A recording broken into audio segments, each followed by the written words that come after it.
And then we talked about how to discover the core values.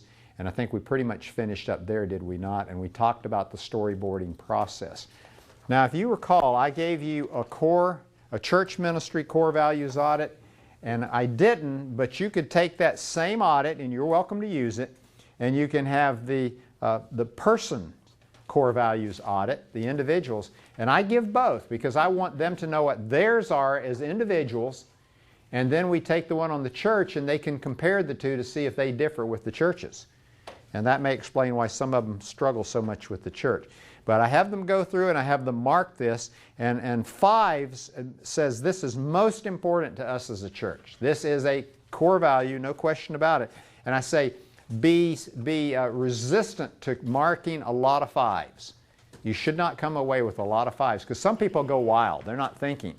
And so they go through here, and then we do the storyboarding process, and then we have our scribes, and they are writing on these, and there are larger ones than this that are available now. And you can get them, I know for sure, at Staples. And then you take the red dots, and then you have people, all right, give me your 5s. And so they start calling them out. The scribes write them down. But before that, you've got to give them the rules. At the top of page 14, storyboard guidelines, suspend all judgment. We're not ready to judge these. We just want to get them out and up on the board. Quantity, not quality. We want to get probably 20, 25 up there. There's no legal number there, but that's about what we're looking for. No speeches. Just give us your value. Don't assume that we disagree. And then finally, no killer phrases. That's stupid. That's dumb. Why are we doing this exercise? All right. Now, then they go through and they call them out. They write them down. We put them up on the whiteboard. They will reach a point where they run out of gas and we won't have any more.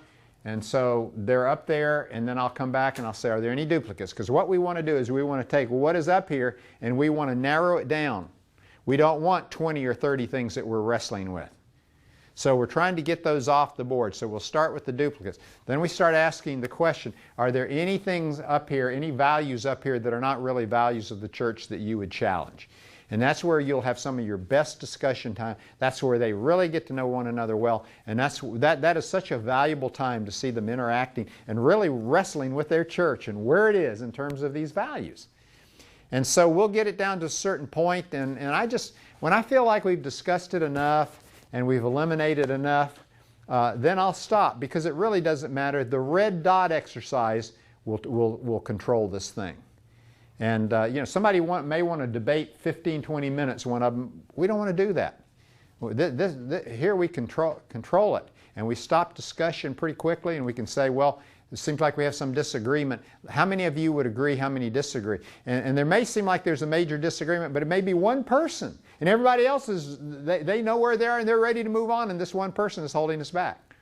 And so you control it and you can do that. And you can say, well, how many of you agree with whomever? Here's Barry over here. Barry's arguing for a certain point. This church is evangelistic because 10 years ago 2 kids got saved in VBS. And Barry's insistent on that, and a few other people will speak out against that. But I won't let that go too far and then say, well, how many of you would agree that this church is, I won't say agree with Barry. How many of you agree that this church is evangelistic? No hands go up but Barry's. See? So we take it down, or we may leave something up. And if I call it and half go one way and half go the other way, I just leave it up because the red dot exercise will take care of it. What is the red dot exercise? You give them 5 or 6 red dots each. I give each person 5, probably 5 red dots.